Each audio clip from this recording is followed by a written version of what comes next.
Hey, what's happening? Going back to back tonight. Some of you might have been with me for the past hour over there with Willie V, Steeler Will, Vandervoort, whatever, whatever you might call him. I call him Vandervoort. Long-time veteran over there at TCI. Believe in football. Back at it. Week off last weekend, or last week, shall I say. So no show last week. Back at it this week, and we will be back every Monday probably throughout the end of the season. I can't promise there won't be a Monday here or there we miss, but that's the plan, anyways. Appreciate everybody that's here. Football season is upon us. I know for most everybody is still a month away, but for me, it is upon us. It starts on Thursday. We're gonna get Dabo Sweeney's got. We're going to get Dabo Sweeney Thursday. Then we'll get to look at a little bit of the first practice. We'll get a viewing window Thursday. We'll get one Friday, and then we'll get a third and final one next Thursday. At least I'm assuming that's going to be the final one. We usually get three, so I'm assuming that'll be the third and final one. But man, it seems like I know for most people before I started doing this for a living, man, the off season would just drag by. I feel like it took forever to get from one season to the next. It's not like that for me anymore, man. It flies by.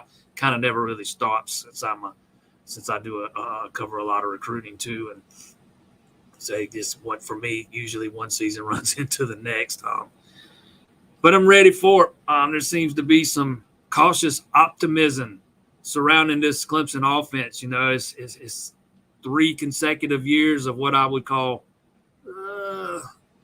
less than, offensive production, mostly in the passing game. But, it's just not what we had become accustomed to seeing from a Clemson Tigers team throughout throughout that run of playoff appearances. Those offenses were so elite, with guys like Deshaun Watson, Trevor Lawrence. It was even pretty good, when they tailored it to around Kelly Bryant's strong suits, not national title good, but still one of the best in the country.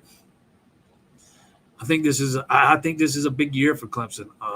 I'm not. Don't get me wrong. Don't mistake what I'm saying. I'm not saying it's do or die or anything like that. But I do think, it kind of feels to me like the program's at a crossroads. I thought the same thing last year. I feel even more strongly about that this year. Um, even though you've taken a step back the last 3 years, you took one even a little bit further back last year. Even those first 2 years where you missed the playoff, you still managed to win 10 games. Last year, you failed to do that. I do really like the makeup of this team, man. Your quarterback's now upperclassman. You got one of the better running backs in the ACC, and I really like the makeup of the wide receiver room. Um, you know, just let's just assume for a moment you can keep those guys healthy, and I know that's not a safe assumption, but let's just say assume for a moment you keep them healthy.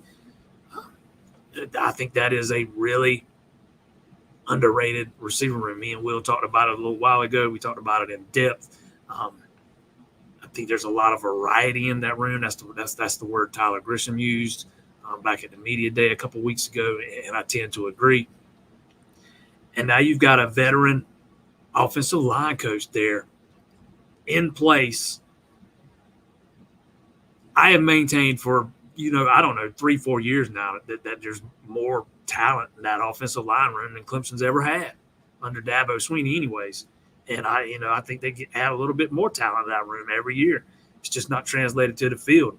And, maybe having an inexperienced line coach played a big part in that the past couple of seasons. Now I think you've got a guy that's able to kind of cultivate that talent, hone it, turn those guys into a cohesive unit, and we see that translate to the field. We'll know right where they are pretty quick playing Georgia in the season opener. And there will be a lot of people that use that first game to gauge whether Clemson season is going to be a success or not. I will not be in that group. I don't think anything really hinges on that game. It'll be a good gauge of where you at or where you are at in week one. Don't mean that's where you're going to be at in week 12. And, you just have to see how it plays out. I personally think Georgia's probably the most talented team in the country.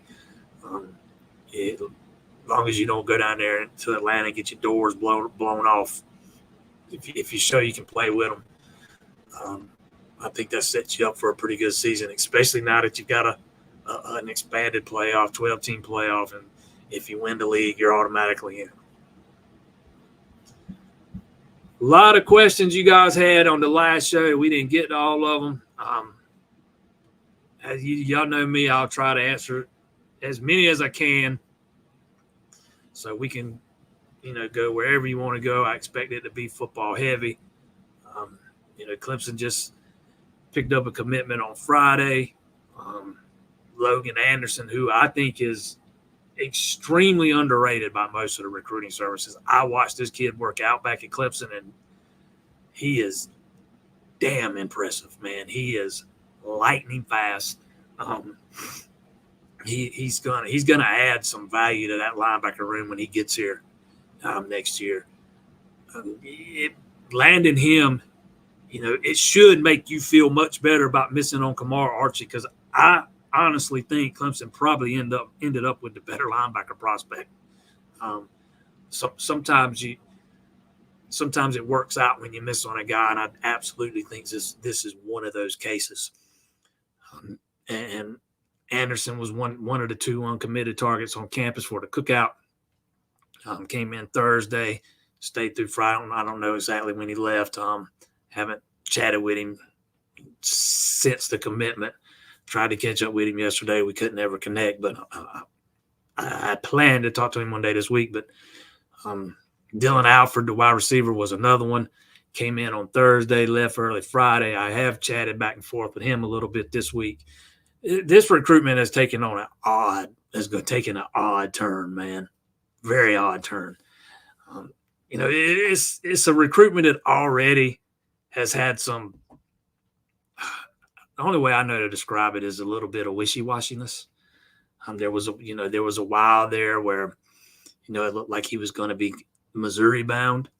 Then all of a sudden, out of the blue, he commits to Ole Miss. And for those of you that don't know, Alfred is from the state of Mississippi. He goes to high school in Alabama right now, but he's from Mississippi, so that's his home state. So there is a tie there. Then he visits, after he visited Clemson in the spring, that's kind of what the offer he wanted. That's where he wanted to go. Matter of fact, I think he visited a couple of times in the spring, and then he comes back and works out at camp in June just so he could earn that offer. 3 weeks later, he gets it. He decommits from Ole Miss, and I'm not gonna. I wish there were some things I could say that I was told back then, but I just can't do it. And every sign pointed towards this thing being over pretty much once Clemson offered. And, he decommitted from Ole Miss. Something kept him from pulling the trigger. I remember that the last in-depth conversation I had with him was not long after he got the offer. And he was very non-committal about when he might announce. He had already set up a return visit for the cookout, and I think the plan was, or reading between the lines, I think the plan was kind of to announce either while there or right after. Then this thing takes another wild turn late last week, and now it comes out he's going to Ole Miss after he leaves Clemson. He told me it was going to be him, his mom, his dad, a brother, an uncle, and a trainer that went to Clemson. And I've seen a lot of comments. I've had a lot of people tell me how, he's just been using Clemson to up the offer from Ole Miss. And I don't think that's what this is at all. You're talking about Clemson, a school that doesn't get in the bidding wars. How are you going to use a school that doesn't even get in the bidding wars as leverage to leverage Ole Miss into a bigger offer, a program that's kind of throwing around some money in the last couple of years? I'm not buying into that thinking at all. I don't think this was that in any way, shape, or form. But Alfred was supposed to announce today, and all signs had him headed to Ole Miss. Late this morning, early this afternoon, he announces, I'm not going to announce today because he had told me yesterday he was going to announce at either 4 or 5 today. And, suddenly now he's pushing it back to Friday. And I've been asked several times if that, helps Clemson. And I'm telling you, I don't have any idea to where this thing's going now. If he'd announced today, I'd have said Ole Miss.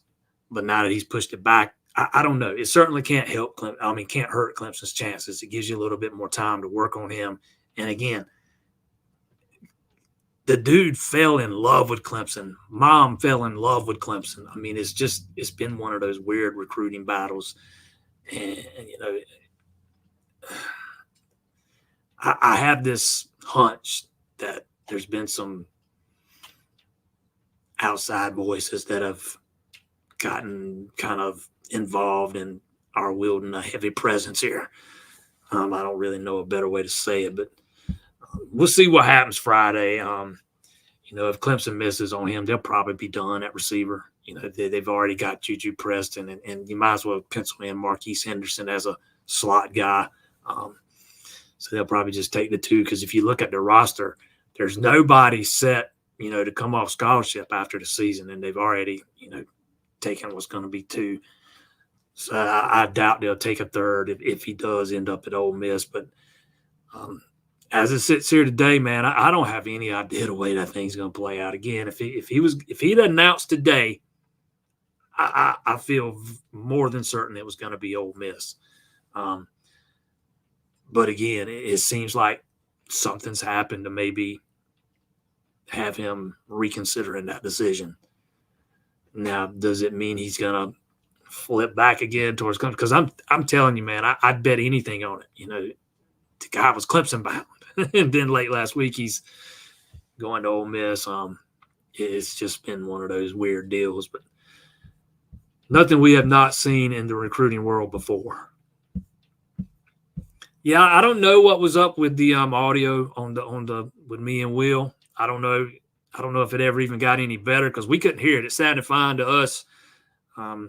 If mine's not sounding that way, the only thing I can guess is maybe it was because we were doing that off of Will's Wi-Fi. Maybe his Wi-Fi was being a little screwy. I know mine was being a little screwy earlier today because it's been raining off and on here today, so it's kind of going in and out. I didn't even know if I was going to be able to do this thing earlier because it kept going in and out. And it's doing that. You can't do these live streams. But apologies for that.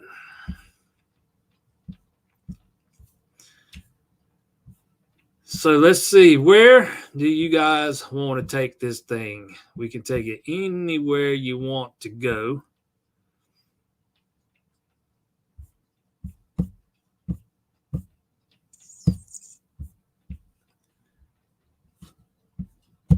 What are your thoughts about how Dabo would manage the roster with the 105 limit? Do you think he would sign more South Carolina high school players, i.e. 3 stars that go with? I don't know yet. I don't even know that Clemson's going to use all 105.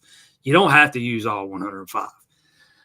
For every extra scholarship over 85 that Clemson uses for football, because you got to remember Title IX still is in effect.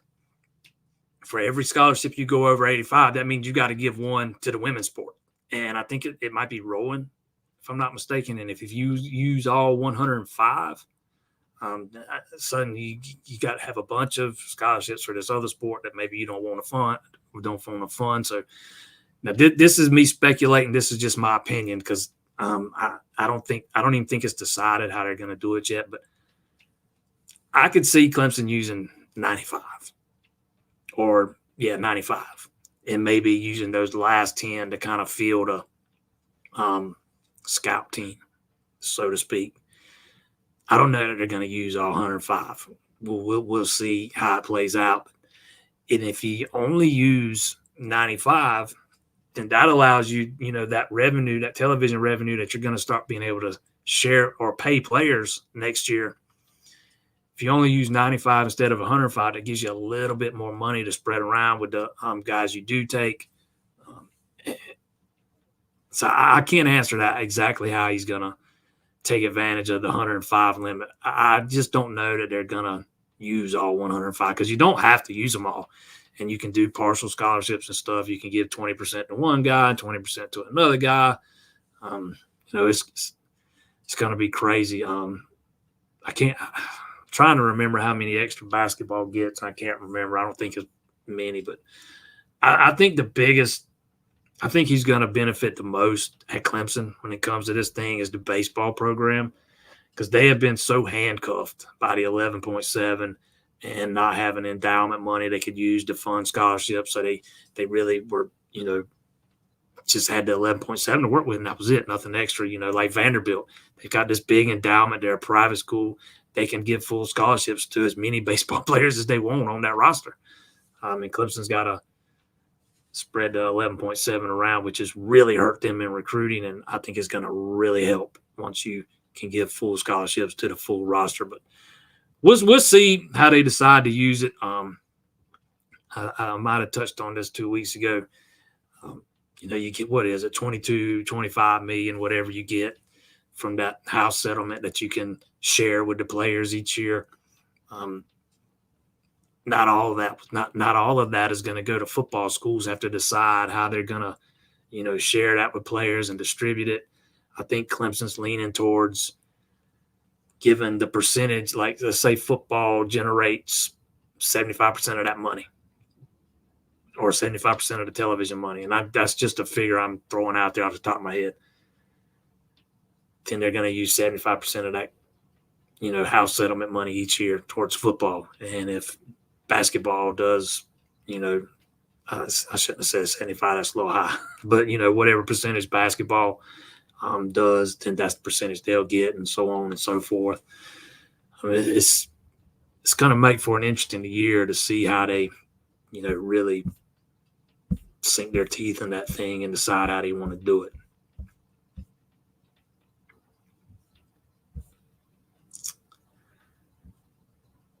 How was my trip? It was all right. We left out. Oh man, we left Sunday and came back late Saturday. We got on the boat Monday. I'm not a big cruise guy, man. My wife likes to go on cruises. My 2 daughters like to go on cruises, so they really enjoyed themselves. We made stops at the Grand Cayman Island and Cozumel. Cozumel was pretty nice. We went to one of the beaches over there, man, and you have to pay $20 a person just to get on the beach. I got a tip about going to the other side of the island there at Cozumel, how it's not so developed and you don't have to pay to go to the beach and stuff, and it's where all the locals are. But we couldn't get anybody to take us over there that could assure us they could bring us back. So we ended up having to go to one of those beaches where you have to pay, again, $20 per person. And it was very nice. But if y'all remember, there was a big hurricane that kind of blew through there, or at least in that vicinity, a couple of weeks back. And the waters, there was so much seaweed, man, and you could smell it. It was not like it usually is. The water's still a little churned up from that, is what they told us anyways. But the boat we went on was this is the 3rd cruise I've been on. This is the smallest boat I've been on, and it was so small that you could actually, you could feel almost every wave. It took me 2 days after I got home to feel like I wasn't wobbling and still. I had sea legs for 2 days, but it was all right. Personally, I'd rather go spend a week in the mountains, but as long as the wife and kids enjoyed it, that's all that matters.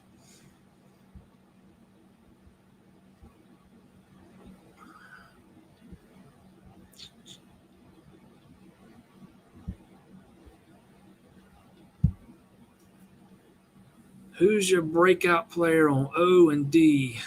Thinking Cape Hart works his way into a late round draft pick. I think Cape Hart works his way into up much higher than that. Let's just say that, not late round.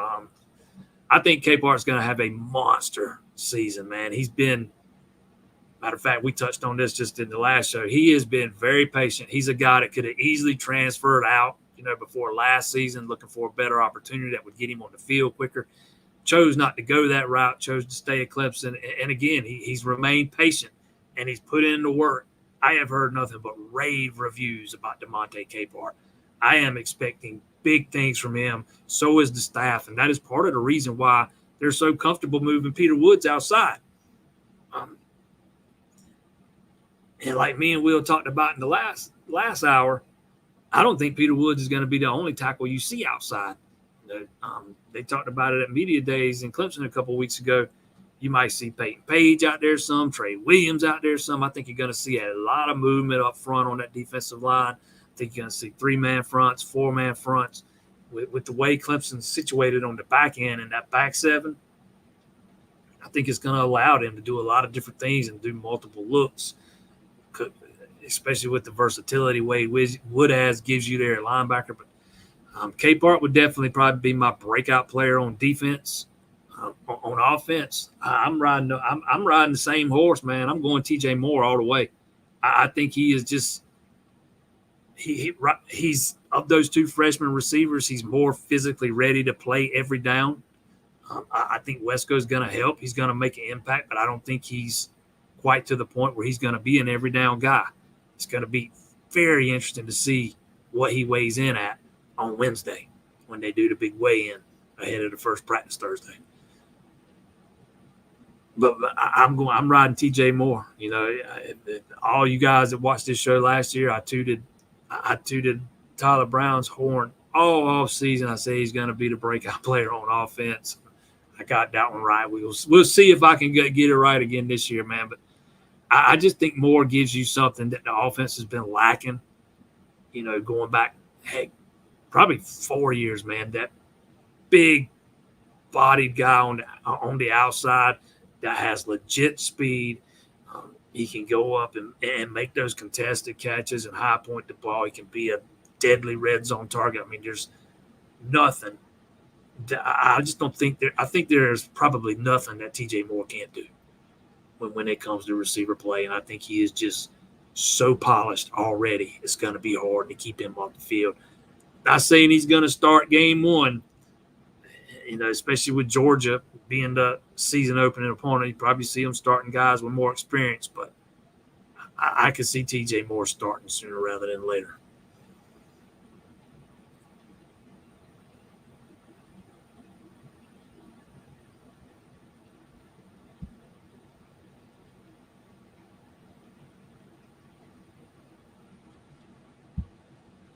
Seems like the Tigers are due for a more healthy season like they had from 15 to 20. Yeah, I thought that last year too, though.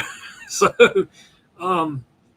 you know, they had so much good fortune when it come to the injury bug during those years where they had that, you know, string of consecutive playoff appearances. They stayed relatively healthy. And now, you know, the past 3 years, they have paid for it twofold, man. It has really come back to bite them. Nope. Particularly on the offensive side of the ball, and particularly in that receiver room. And last year it kind of spread to the offensive line, but they have struggled to keep receivers healthy. You know, last spring, what was it? I think they had 3 scholarship receivers that were available when they started spring practice in 2023. I mean, that's insane when you think about it. Maybe that worm starts to turn a little bit this year. It seems like they are due a little bit of good fortune on that side of the ball when it comes to injuries.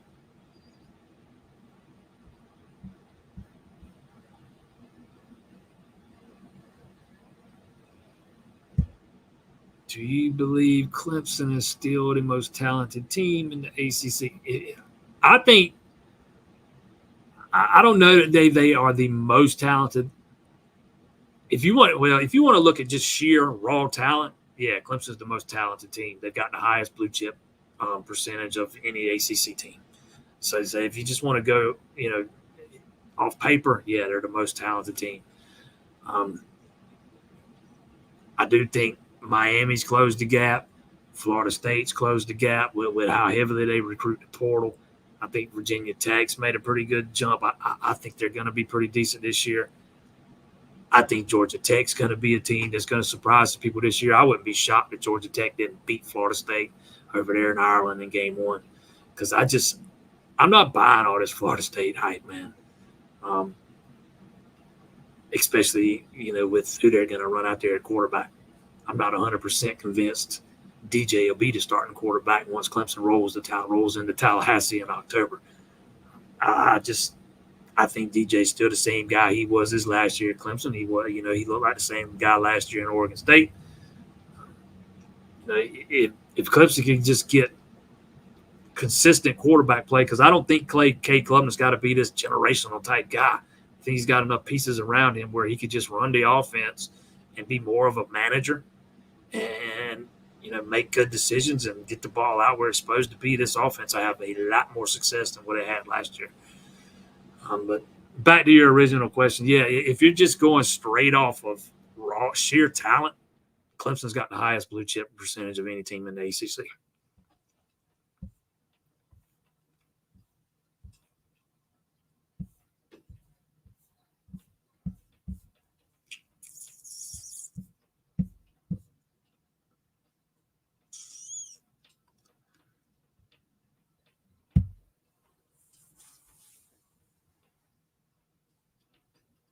Do you feel Matt Luke has settled in? Yeah, I feel.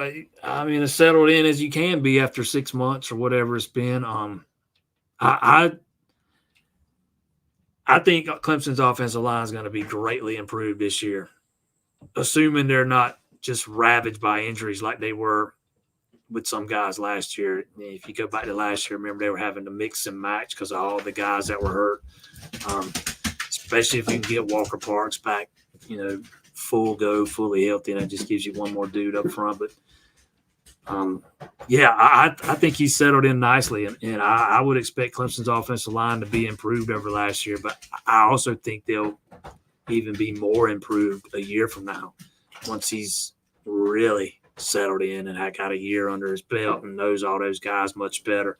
I think they're going to take a big jump up front this year, but I think they'll take an even bigger one for 2026 or 2025.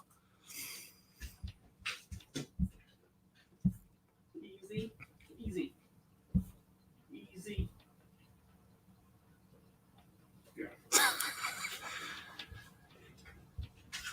Yeah, I'm not even going to broach that question, man, because it's so far out there.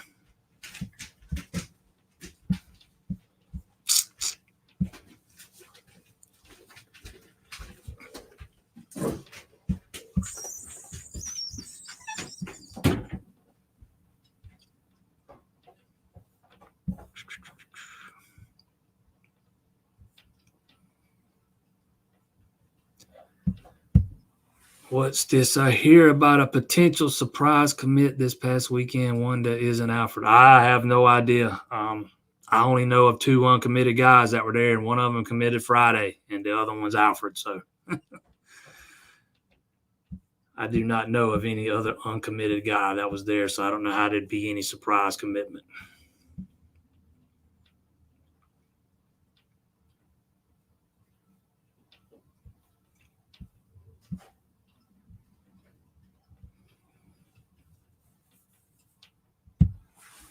Wouldn't be surprised if some NIL donor in Mississippi sees repeated trips to Clemson and all the hype, then chooses to increase his.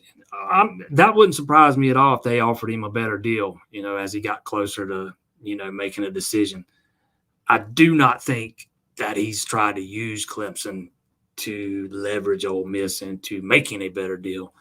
But, again, like I said earlier, I think it's hard to use a school that doesn't get in the bidding wars as leverage in NIL deals. But it's just his recruitment's been so weird, man. It's been extremely dramatic. It's a word I'd use to describe it. Everything pointing towards Missouri, then bam, he's committed to Ole Miss, then bam, he's in Clemson working out of camp looking for that offer, and bam, he's decommitted and got the offer, and he's already planning to come back to the cookout. Just based on everything that I've been told over let's go back to camp since then, since he worked out at camp that day. I would have bet almost anything that Alfred was going to be a member of this class.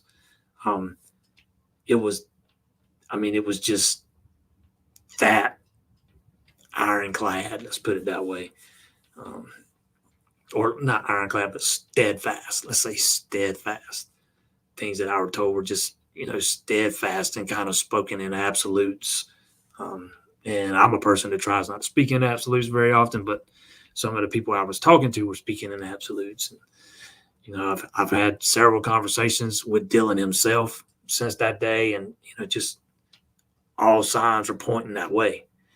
And something changed last week. I don't know if it was already starting to turn a little bit before that, but something started to change last week, and then all of a sudden he's going to Ole Miss after he leaves Clemson, and he's. I should have, and now I might be way off base here, and this is just me assuming and a hunch I have, and if I'm wrong, I apologize. But as soon as he told me the trainer was going with him, that should have been a red flag for me, and it wasn't at the time. Or at the very least, it should have made me do a little double take, like, what you need a trainer to go with you for. But that's kind of the world we live in these days, though, man. And when if you're a school that's not getting into bidding wars, and again, I think there's some, and I'm not saying it's the trainer, man. I just think there's some, outside voices that have gotten heavily involved in this thing and are maybe pushing him one way, or in the opposite way as opposed to where he was planning to go. It's been one of them weird ones.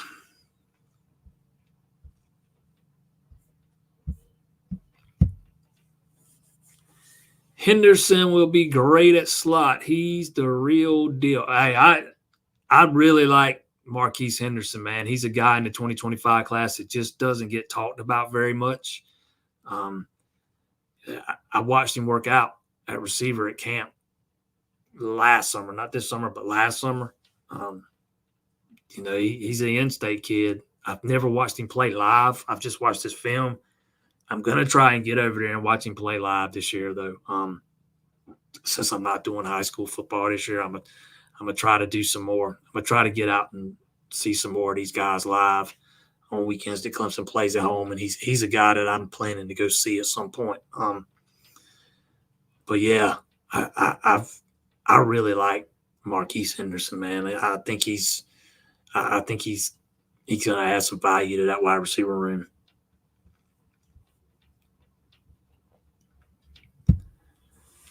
When am I going to do a game preview?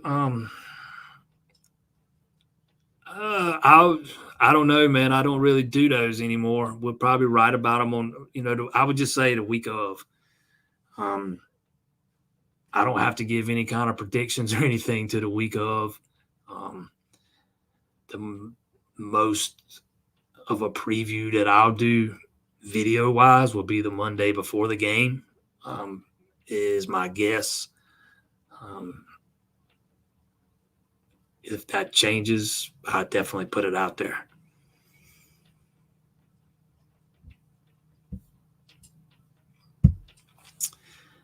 My guess is an NL promise got sideways today, so he's backing off to figure out things. Yeah, I don't know that that's it. I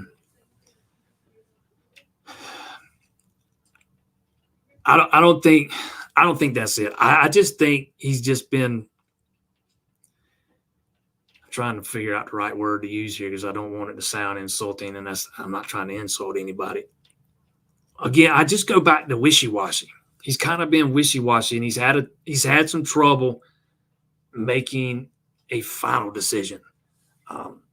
I think this is what this is more so than anything.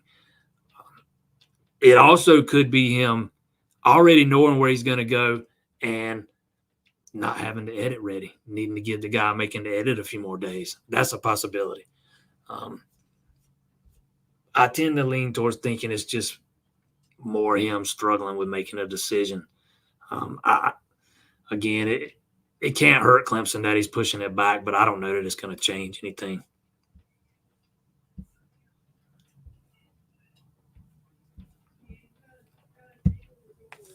I look rested. I don't feel very rested. My wife wouldn't let me rest as much as I wanted to on that boat. That's for sure. Kept me on the go. like I said, I'd rather spend a week up in a cabin in the mountains somewhere, but that's just me. And I didn't sleep very well last night. I appreciate you saying that, though. I don't feel very. If I look rested, I don't feel rested.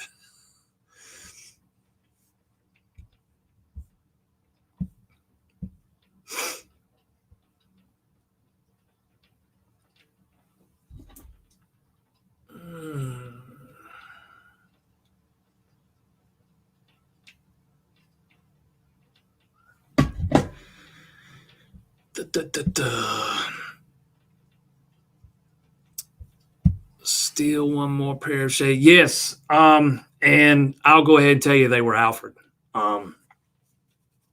So it's looking like the shades are going to be wrong for the second time ever. First time since February of 2023.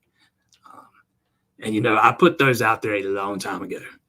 And I had very good reason to put them out there again, man. I'm telling you, I was just, and it wasn't just one thing I heard here, one thing I heard there. It was some absolute stuff that I had been told in conversations that made me, I would have bet almost anything that he was going to be a part of this class.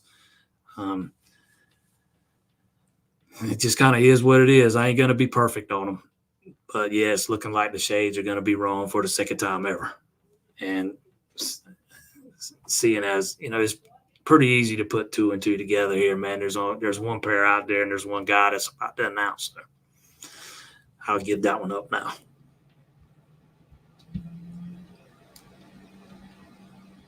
Scott says basketball gets 2 more scholarships. That's what I thought it was, but I wasn't 100% sure.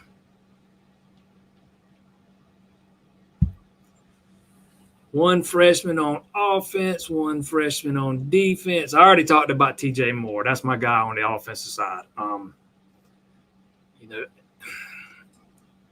On defense, the easy answer would be Sammy Brown, because I think he's going to play a lot. I don't know that he's going to overtake Woodaz for the starting spot, but he's going to be in the rotation. He's going to play a lot. But there's a couple of guys I can see, freshmen on the defensive side of the ball, that can make an impact. I could see both those freshman corners making impacts, Corey Gibson, Tavoy Fegan. But and if I had to have one wild card, maybe Darian Mayo. He's 6'7". He's already pushing 270, man. He's physically ready to play. Got on campus in early May, so he got a little bit of a head start on learning the playbook and stuff, which he was already doing before he got to campus anyways. I know he was having some Zoom meetings with some of the coaches and the players, trying to get, up to speed on some of that stuff, so it wouldn't be such a crash course when he got here. But with the lack of depth at defensive end, he's a wild card, man. But TJ Moore's the guy on offense, and Sammy Brown's the easy answer on defense.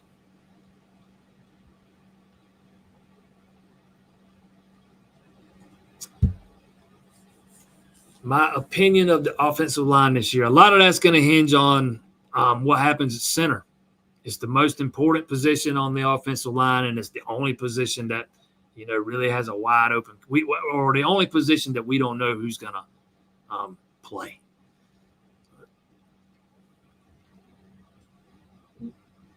When the spring ended last year, Dabo kind of – I remember I asked Dabo specifically about the center position and, where the competition was, once spring was over. And they did, like, Ryan Linthicum was the starter. But he kind of went in on Linthicum a little bit and saying, I need to see this. I still need to see this. I need to see that.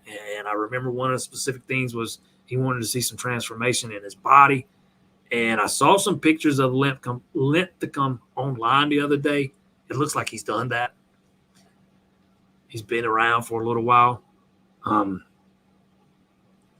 With Georgia being the game one opponent, it might be crucial for them to get that competition wrapped up sooner rather than later. I don't know that you want to get into the last week of camp and you got 2 guys splitting the reps at center and Georgia's week 1 opponent.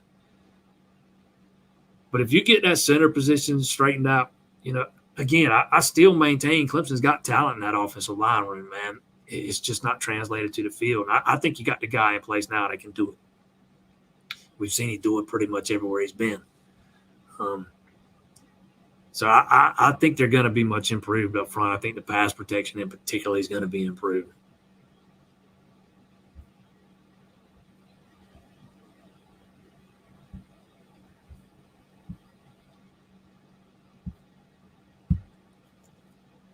Who is left on the offensive line board for the 2025 recruiting class? Seems like we're fizzling out. Well, they've already got 3. The number was 4. They would have taken a second. They would have taken an oversight if they could have got the right guy or two. But they've already got people. It's easy to forget they've already got 3 really good ones. And Braden Jacobs, Easton Ware, and Roland Byrne. Those are 3 really good gets. They did probably would like to add one more, but there's nobody out there right now that they're really – nobody out there with an offer, if I'm remembering. I don't think there's anybody out there with an offer in the 2025 class that they're really recruiting hard right now. I think I could see a scenario play out where they just take the 3. But I think what's more likely to happen is, they just hold off a little while, watch some of the guys that are on their radar play 2, 3, 4 weeks in their senior seasons, and then kind of see what's left. But right now there's no name. And I get it, man. People are disappointed you don't get a Davis Sanders, but if you watch this show, that's a guy I've maintained you were never going to get. To me, the Hardy Watt missing on Hardy Watts things a little bit more, but it's with the way you missed on some the guys at the big official visit weekend. It's easy to lose sight of the fact that you got 3 really good ones on board. When you miss on guys like that, the way they have this summer, it gives you flashbacks to last summer. But this summer, there's a big difference this summer as opposed to last summer. Last summer, Clemson didn't have any offensive linemen committed going into June. This year, they only had 2. They already had 2, and we're looking to just add 2 more. Last year, they needed 3 to 4 going into June. So big difference there. The optics are a little different. Capehart can work his way into a day 1 or day 2 guy. All up to him. I absolutely think that's a possibility. Day 1 or day 2. I would definitely not bet against it. I think he's going to have a monster season, and I think he is going to propel himself into, at the very least, a middle round pick.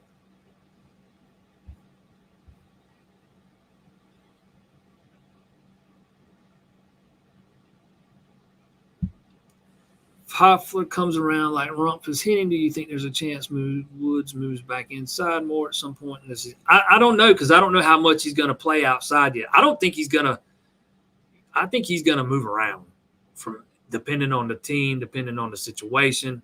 I think you're going to see him inside and outside. I don't know that Hoffler's development changes that much. If you listening to Wes Goodwin talk, a couple of weeks ago there in Clemson, and even listening to Rumpf and Eason, it sounds like they want to do a lot of different things on defense and give a lot of different looks. And again, they talked about not only Peter Woods playing outside some, but Trey Williams and Peyton Page. Those are 2 guys that were mentioned by name. But yeah, if A.J. Hoffler takes that next step, and he's a guy that I think's got an extremely high ceiling. I think by the end of the season, he will have passed Cade Denoff by. But yeah, if he takes that next step, like I think he can, maybe it does allow you to move Woods back inside. But, I don't worry about Woods playing outside. Again, the more I thought about that thing, the more I liked it because you got so much talent on the interior. If you move Woods outside, where I think he's going to be, he might not be the best pass rusher, but I think he's going to be a guy that can set the edge and help stop the run and at least get after the quarterback some. He might not be a guy that's, he's a little bit bigger, probably not quite as quick as some of the defensive ends, but he's still quick as a hiccup.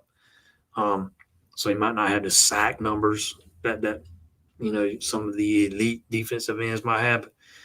moving him outside lets those interior guys get on the field some, man. And I think Clemson's so loaded at defensive tackle.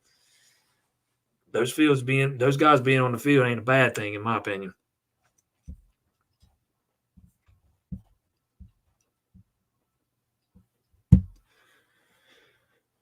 What about Christian Bettinger? I don't. He is. I see him redshirting this season, if that's what you're asking me.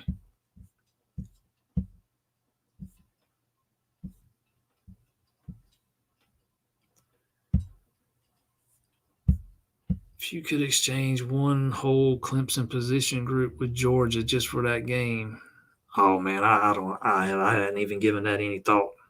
Not a lick.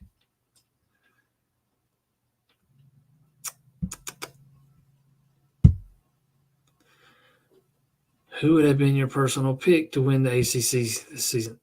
I did not vote in that poll because I was not there. But had I been there, I gave it some thought, and I think I would have picked Clemson. I didn't pick them last year.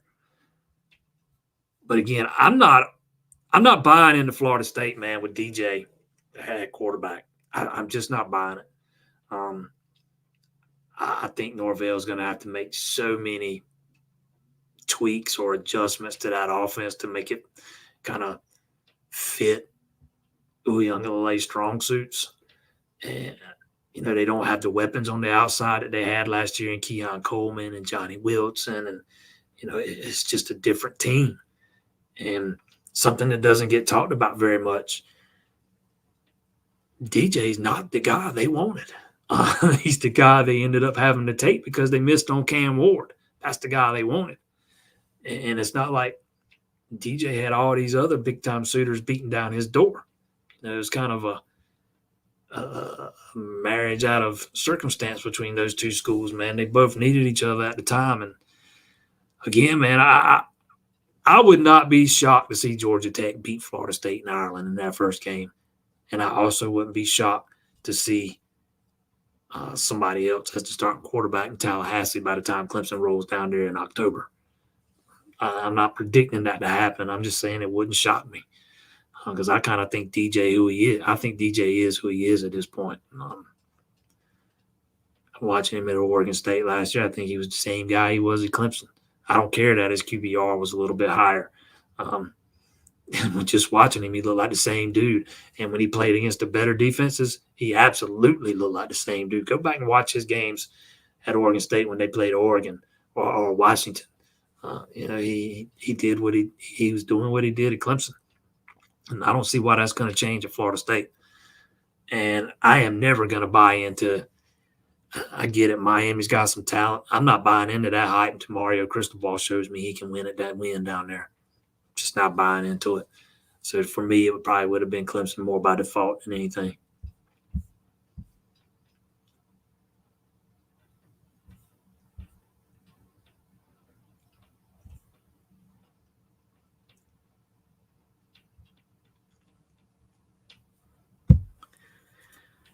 I miss you on Friday. Yeah, I'm kind of disappointed I can't do the high school games this year. It kind of is what it is. I got my radio fixed during the summer though, doing some Legion ball. But yeah, I do think it. I think it hurts West moving into 5A. I do. We'll see how it plays out, but I think they haven't been all that tough in 4A the past couple of years. They definitely weren't last year. Moving up a classification is only going to make it that much more difficult.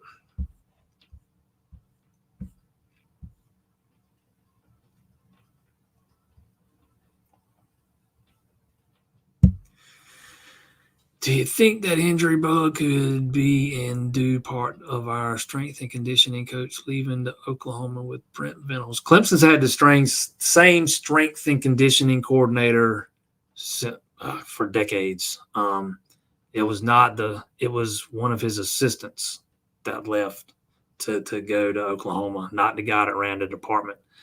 So I don't know what it is, man. I don't know if it's something you can attribute to strength and conditioning. It's the same program that's been in place going back forever. I don't know how much those kind of things have evolved over the years. I do. Joey Batson is the strength and conditioning coach at Clemson, or the head guy, it's his department. If you go back a couple of years, he had some health issues that kept him away for an extended period of time. Um, and I remember saying at the time, maybe that factored in some, man, but he's been back a while now, a long time. So I don't think it's got. I'm not saying it has nothing to do with strength and conditioning, but if it does, I don't think it's because they lost an assistant to Oklahoma.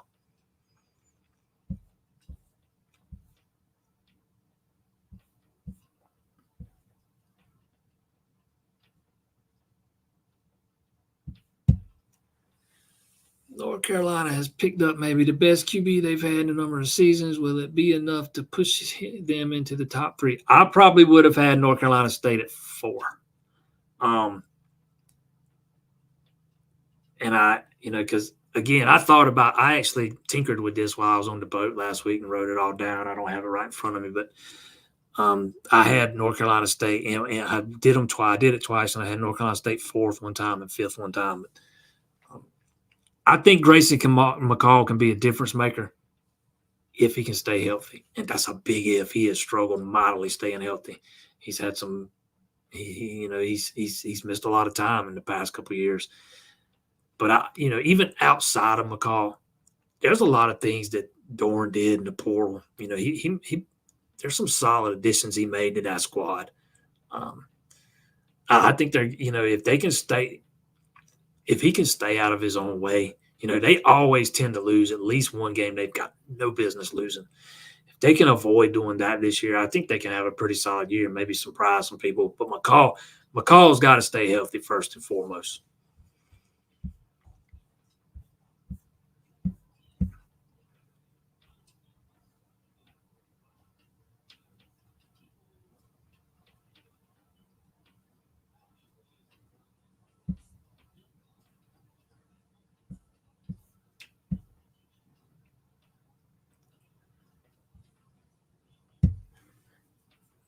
Do you think Cade could be more like Brock Purdy if you put the pieces around him like the 49ers?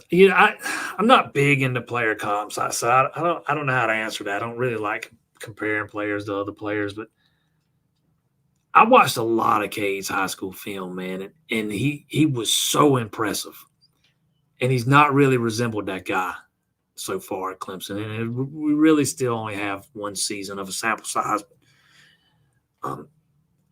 I still believe I'll say the same thing about him that I say about Adam Randall. It's in there. He's just got to find it, tap into it. And I do believe that if he gets better pass protection, more consistency from his receivers, that's going to help tremendously. I thought at times last year he looked like a guy that, especially over the first half of the season, he looked like a guy that just did not have much faith in the guys around him. And it led to him trying to maybe do a little too much, putting too much on his own shoulders. And for a guy who the game was still fast for at times, it led to some, just devastating mistakes. I've heard really good things about Cade this offseason as far as him kind of being a different type of leader. He's more involved with team activities. He's around his teammates more.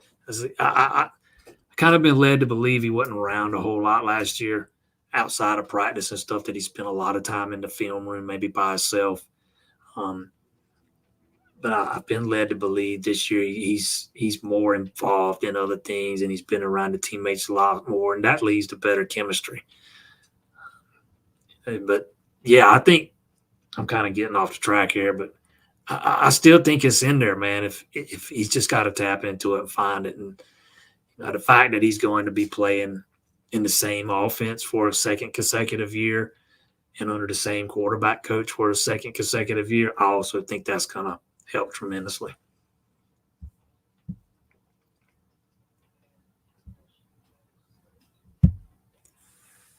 Has Walker Parks been actually fully cleared? I'm pretty sure, yeah.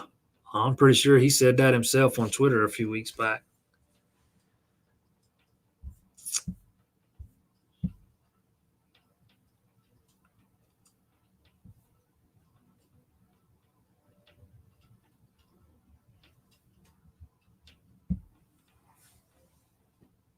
I'm cautiously optimistic again this year. I felt that way before Duke, too, though. We were a couple horrific or horrible plays away from a really decent season.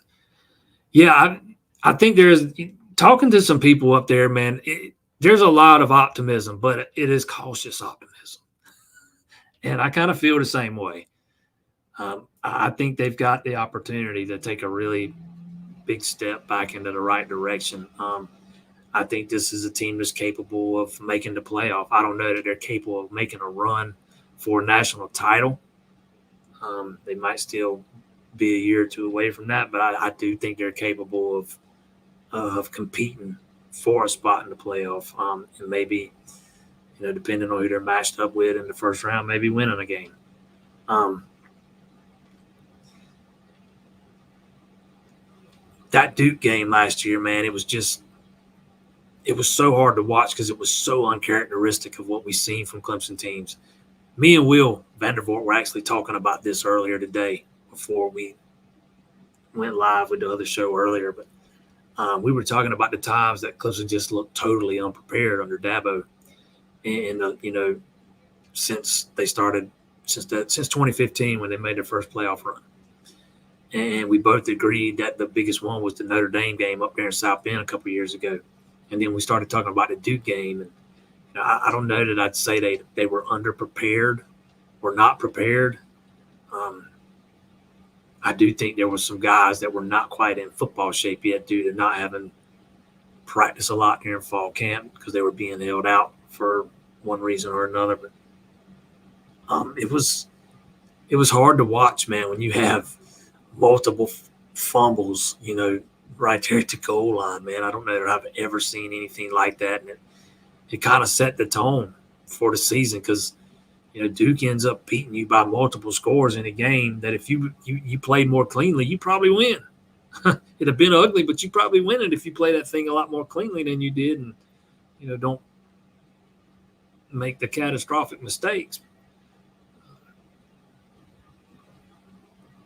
The thing that I think there will be a lot of people. Let's say Clemson, loses the Georgia 31-17 in the opener, and they play them tough throughout, and Georgia pulls away with a late score, and they end up winning by 2 touchdowns.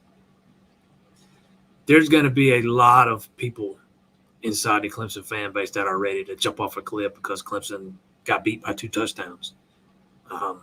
There'll be a lot of people that won't even say, "Hey, man, they went toe to toe with them for 3 quarters." They're heading back in the right direction.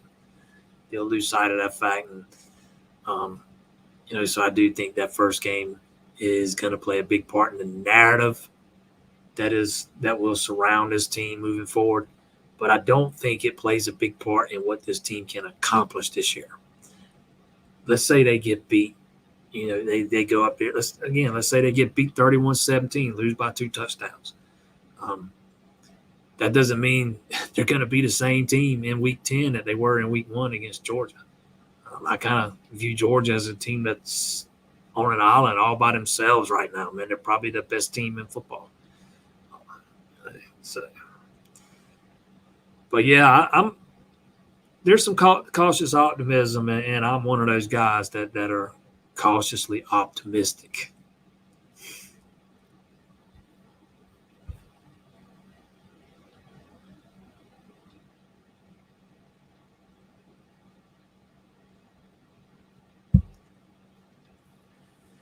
Pierman looked good in the spring game. What do you think his chances to play much are?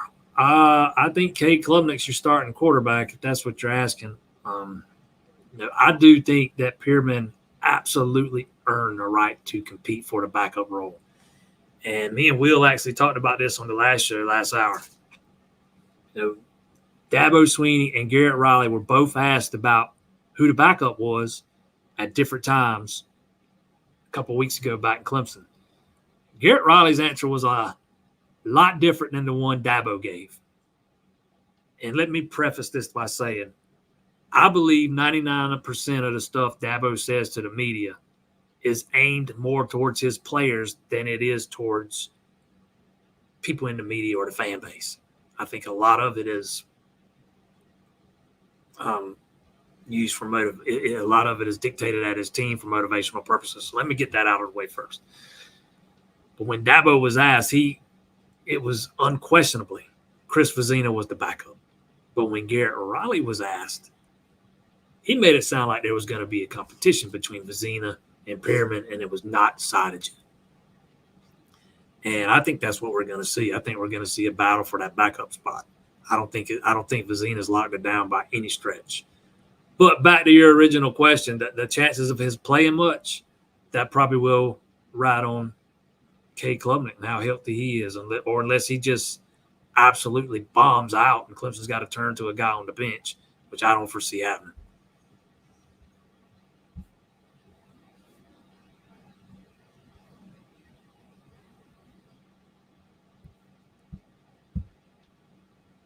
Is Alfred the real deal? I love Dylan Alfred. He was one of the best 3 wide receivers I watched work out at camp in the 1st of June. He absolutely killed it. He's a good kid. I've had multiple conversations with him. I really like him. He's a really good kid. I've talked to his mom a good bit. She seems like a really good lady too. Seems like he comes from a really good family. But as far as his talent level, I absolutely believe he's the real deal. If you somehow ended up landing him, it just totally erases missing on Cortez Mills in my mind. I think he's extremely underrated by some of the recruiting services. Man, he's really good. He's going to be a really good receiver if he gets. People talk about Lane Kiffin and Ole Miss and how they go about recruiting and all the money they throw around, but one thing doesn't get talked about a whole lot. That is a potent offense they have there, and Alfred's a guy that will fit in right nicely in that offense.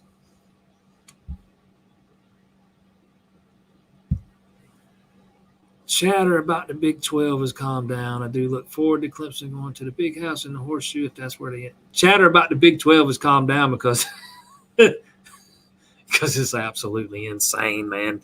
These people in the media, or some people in the media, don't realize when they're getting played by their sources. It is no coincidence that all that stuff started to come out during the Big 12 media days. And then you've got those same people saying, well, Greg Sankey said the SEC's not expanding.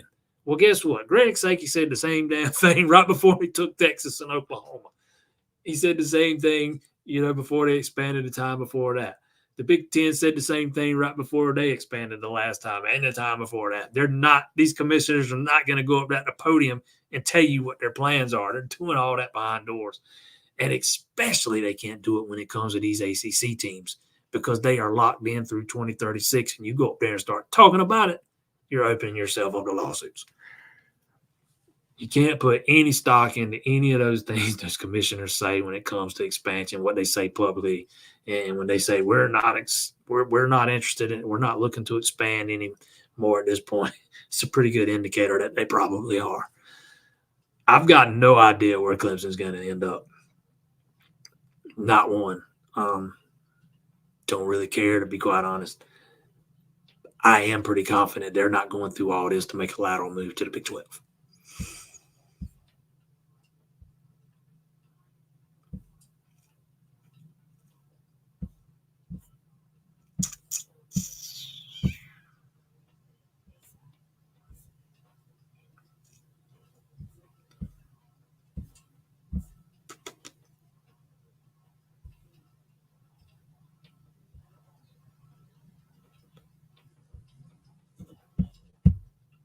How many suspensions will Kirby have to make game 1? Probably none.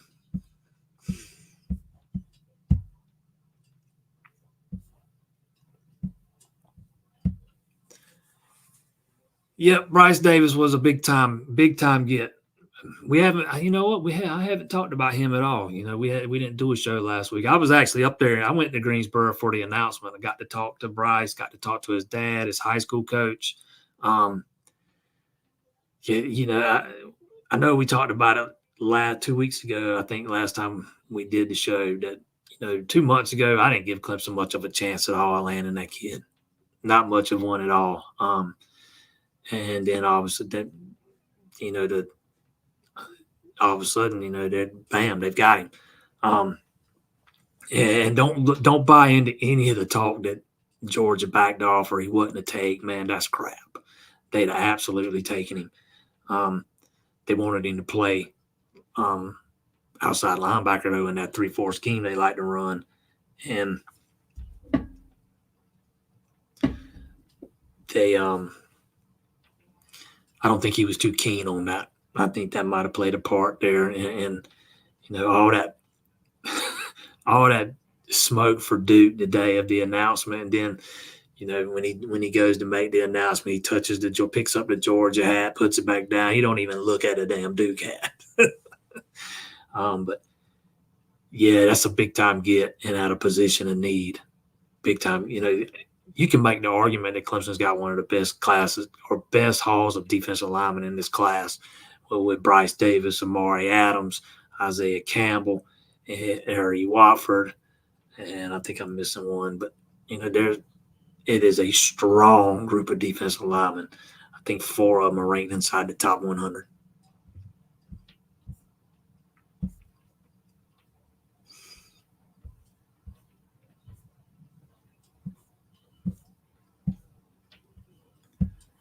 Next year's baseball team, you've got to really like what Eric Bakich has done in the portal. Jesus. I kind of thought, after the draft was over, I thought there was a possibility that Tristan Smith might come back. But none of those guys that got drafted are coming back now. But, if you look at everybody that left, they've all been replaced. And they've all been replaced with equal or better talent. A couple of freshmen of the year. They added the big time pitcher from I'm forgetting where he's from. The closer. He was a closer where he was at. To kind of take Austin Gordon's spot. They added the kid from Wake Forest just the other day, who didn't pitch much at Wake Forest, but he was one of the top players in the state coming out of high school. He just kind of got buried in his first 2 years there at Wake on a deep rotation. I think Clemson's going to be extremely good, man. Extremely good. You got the kid. I know a lot of people still have questions about the pitching staff, man, but you got the kid that transferred in from Georgia Tech who didn't pitch last year. He redshirted. He's been killing it in summer league. I can't remember his name off the top of my head, but you got Connaught coming back, McGovern coming back. There's some young guys, young arms on that staff, man, or on that team that you add them with some of the guys they brought in from the portal. I think Bakich is on to something over there, man. They're going to be really good again.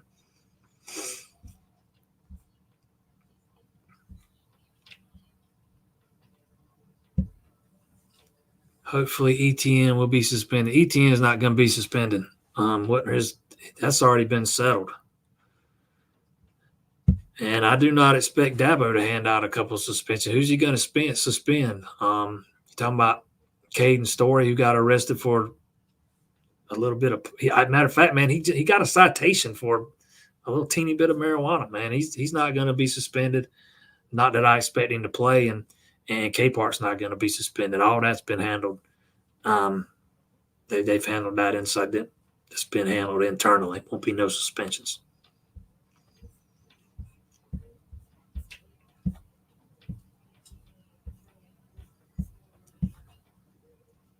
What is it?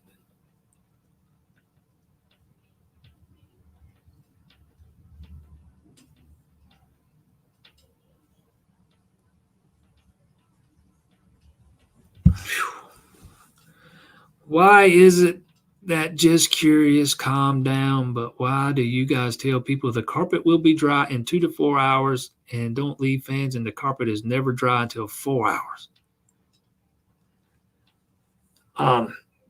It's time to lay down and sleep it off.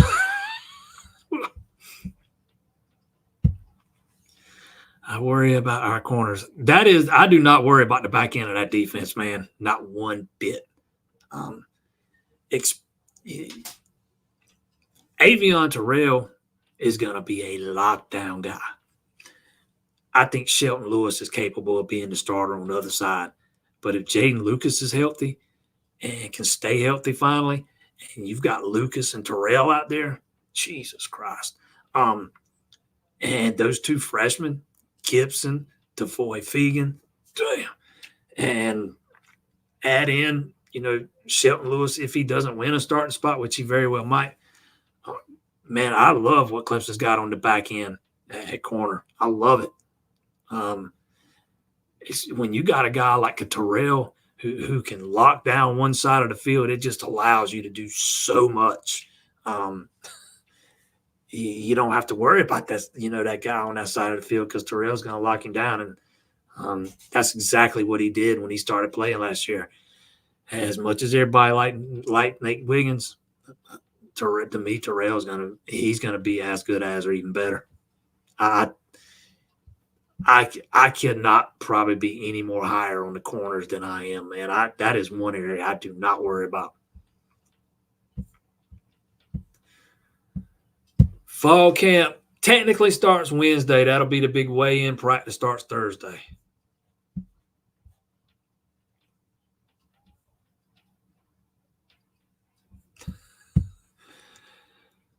Please, okay, no worries, man. You're using voice recognition and driving. All right, I got you, man. I got you. I didn't know what you're talking about there with the carpet.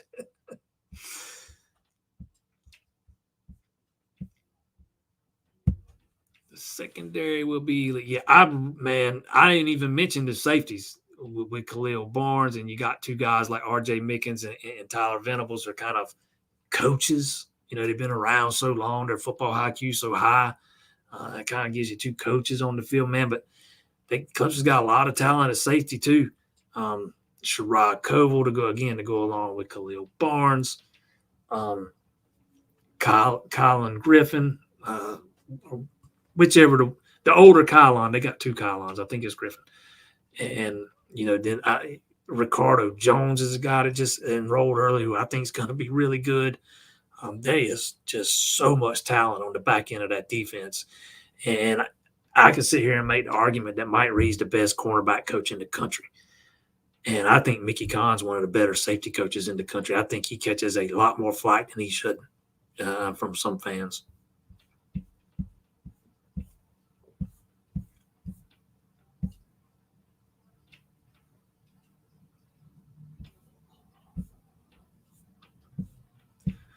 Starting kicker. And that's another competition that might rage on throughout the fall. But that's one that, I don't think it's as critical as getting that one figured out as center is. That's one that won't hurt you too much if you take it all the way to the last week of fall camp. As far as who's going to win that job, if you'd have asked me back in January, I would have said Hoosier. But I'm not so confident about that anymore. Gunn by all accounts, had an extremely strong spring, man. A lot of kicking's mental. If he gets over whatever it was that was, impacting him, let's say that. And kid's got the leg, that's for sure, man. If he gets the mental part figured out, that gives Clemson two really good kickers, really good ones. That might be one of the tightest battles we see in fall camp. And we saw last year how important it is to have a kicker.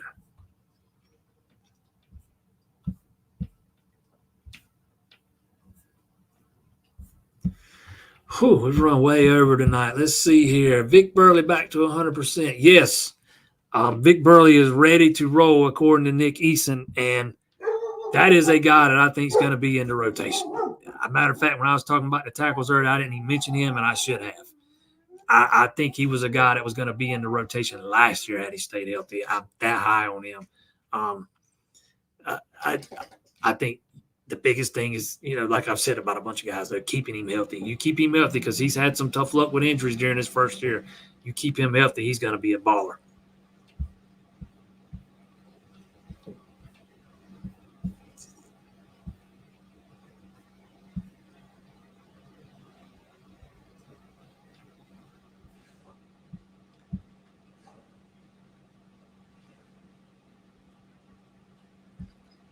Couple of questions about Adam Randall. Look, I watched Adam Randall play a lot in high school, a ton. So I'm very familiar with him. I'm not far from Myrtle Beach. Um, he came over here, played in Florence a couple of times too. But that guy, man, he was such a dog in high school. And when he got to Clemson, he was so good his first spring, man. Everybody remembers how the staff just raved about him. But then he tears an ACL. Might have come back a little bit too early. I don't know. That's just me guessing. But never really got it going as a freshman. Then he had to have something cleaned up on his other knee after his freshman season. So that's 2 procedures on each knee already. Also had some hand and finger injuries that he was dealing with. I remember last year, I think it was going into fall camp, somebody told me that he was a guy that just did not have the same look in his eye, that they thought he was the injuries had kind of zapped his confidence. And Dabo Sweeney kind of said some similar things back during the season that, he kind of lost some confidence. It looked to me like he was playing in slow motion at times. And I've seen him play. I know how quick he is. He's got way more speed than, he's displayed at times. I think for him, the key will be to stay healthy first and foremost. He needs to be healthy. He's not had a season in which he was healthy yet. Not fully healthy anyways. And when you're playing with, even if it's just a hand injury or a finger injury, it's going to impact how you catch the ball. But maybe even more important than that is he's got to find a way to get that confidence back. I like the way he finished the season. He finished it on on a little bit of a high note there. If he can carry that momentum, by all accounts, he was pretty solid this spring. And if he can carry that into the fall, maybe he gets it turned around. Because I think I think it's kind of now or never for him. If it's not now, he's going to get passed by. There's just too much talent, with those young freshmen behind him.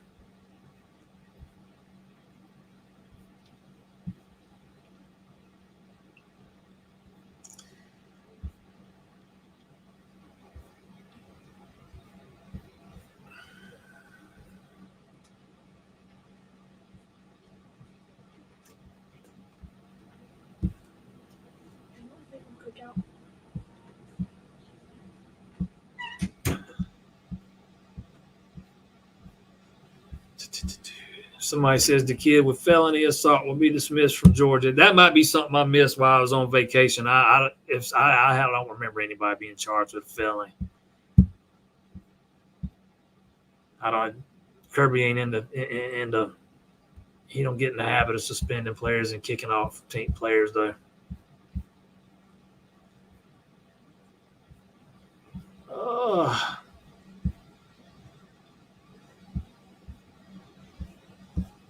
Trying to make sure I didn't miss anything. I've already talked a lot about Dylan Alford. I've talked a lot about Caden Story, or I've touched on Caden Story's punishment, which will be handled in-house. He's not going to miss any time. Not that he's going to be on the field against Georgia anyways. I don't think he'll even be into too deep. I have shared my thoughts on Woods moving to end already. I think that allows you to get those talented defensive tackles on the field. Hated it at first. Like it more and more as we get closer to the season. As far as where Ronan Hannafin fits in, man, your guess is as good as mine. There's only one ball, and, you got those 2 freshmen plus a healthy Troy Stellato, a healthy Antonio Williams. You would hope a healthy Adam Randall. it's going to be interesting to see how they, how those rotations work out and how they divvy up those snaps. And I don't know. I don't know quite where Hannafin fits in. I'm not sure quite where Tink Kelly fits in. He's a guy I think, maybe they design a package or two for him. He's so small. He's one of the smaller slot type guys that's just so shifty and explosive. He's got some options. They got some options, man, and it's going to be. I'm curious to see how the rotations work out. I was thinking Randall and Noble were gone. Nah, Randall's not gone. Noble missed the spring because he had a car accident. Spent the spring in a walking boot. He was in one every time I saw him. Any other wide receivers we take if Alfred goes to Ole Miss? I lean towards thinking Clemson's probably done if Alfred goes to Ole Miss. Again, you've already got one in Juju Preston, technically two because Marquise Henderson's going to be a receiver, although he was taken as an athlete. And you don't have any that are coming or scheduled to come off scholarship this season. You'll probably lose one or two to attrition, and that's what these one or two are for. Maybe something changes as we get into the season and some high school senior kind of bursts onto the scene that they've been keeping an eye on. But outside of that, you miss on Alfred, they might be done.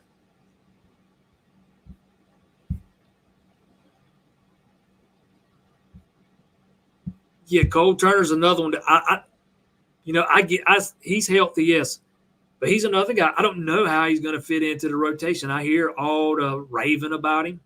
I think he's a guy that can help you. Do I think he's a guy that starts?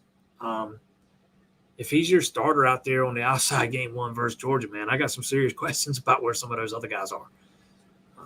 And I remember a conversation I had with Turner's high school coach, and he was extremely high on Turner. He had only played in a spread offense for his senior season, if I'm remembering right. He had just really started playing football, so he's really just starting to scratch the surface. But I don't know where he fits in either, man. Again, there's just one ball. There's only so many snaps to go around. I'd hate to be in Tyler Grissom's shoes.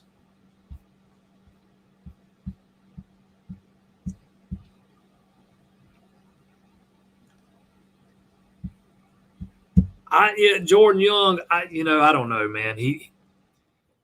He's not planning on announcing until October. There's still a long ways to go in this thing, but North Carolina State's made him a priority, like a top priority.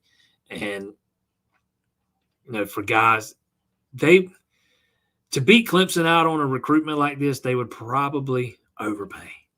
And that's something Clemson's not going to do. He did choose to go to Raleigh this weekend over going to Clemson's cookout, but I think it's too early to be putting in any crystal balls.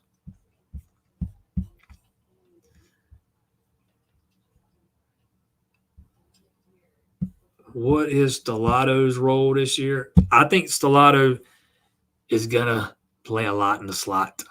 But I think he's going to play outside some too. But I think you're going to see him mixing and matching. I think you're going to see Tyler Brown and Troy Stellato in the slot, Antonio Williams outside with some of the those two freshmen and Adam Randall. Like I said, man, there's a lot of options, man, in only one ball. I just don't know where guys like Hannafin and Cole Turner, who missed all of his freshman season, got guys like that really fit in, man, or missed all of last season. I shouldn't say it was his freshman season, but I just don't know. It should make for an interesting fall camp. We have run way over tonight, man, way over. I have been doing this for 2.5 hours now. Appreciate everybody that tuned in. Unlike last week, we'll be right back here next Monday. No more weeks off that I know of right now. I'll be next week's show. We'll do from Clemson. I'm heading up there Wednesday, and I'm probably going to be up there at least a week. But right back here, 7 p.m. next Monday night, we'll have, we'll already have been to 2 practices. There will be guys we have laid eyes on. We won't have to do nearly as much speculating, man. We can get into a little bit more of what we are starting to think we know instead of having to assume what we know. So right back here next Monday. Appreciate everybody that tuned in. See y'all then.